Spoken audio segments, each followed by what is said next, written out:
વડોદરામાં તસ્કરોનો આતંક, એક જ્વેલરી શોપમાં તરખાટ બચાવ્યો, 19 લાખના દાગીનાની ચોરી કરી ફરાર થયો।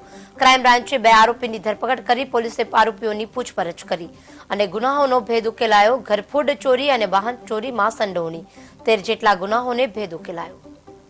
વડોદરા શહેરમાં પાછલા 6 મહિનામાં જે સોનીની દુકાનોને ટાર્ગેટ કરતી એક ઘરફોડ ચોરીની ગેંગ છે એને પકડવામાં ક્રાઇમ બ્રાન્ચને સફળતા મળી છે। એમાં અમારી પાસે ટોટલ 2 આરોપીઓ પકડાયા છે, સતપાલસિંહ કૃપાલસિંહ કે જે સતલાસણા મહેસાણાના રહેવાસી છે અને બીજે એમના શાળા છે અર્જુનસિંહ જંગસિંહ ચીખલીગર જે અહીંયા ગોરવાના રહેવાસી છે। એ બંને અને એની સાથે જે આ સોના ચાંદીના દાગીના ગેરકાયદેસર રીતે ખરીદવાની પ્રવૃત્તિ કરતા સોની મનીષકુમાર જંતીલાલ, આ 3 આરોપીને અમે પકડ્યા છે।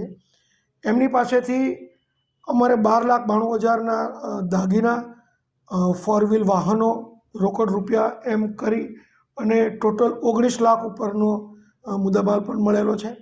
જોવા જઈએ તો એમાં અમારે ટોટલ બરોડા શહેરની 6 ઘરફોડ ચોરી અને 2 બરોડા ગ્રામ્યની એમ 8 ઘરફોડ ચોરી અને 5 બીજા વાહન ચોરીના, એટલે કે જેમાં 3 4 વ્હીલ અને 2 2 વ્હીલર એમ ટોટલ 13 ગુના ડિટેક્ટ થયા છે।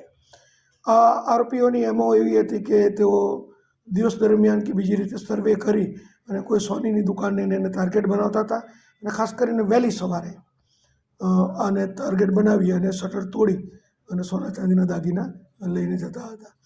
આ આરોપીઓને અમે પકડી પાડ્યા છે અને જે ગુનાના કામે સિટીમાં અલગ અલગ જગ્યાએ ગુના દાખલ થયા છે તેના તપાસ કરનાર અધિકારીને અમે આરોપી અને મુદ્દામાલ સોંપશું। એ લોકો ધોરણસરની અટકાયત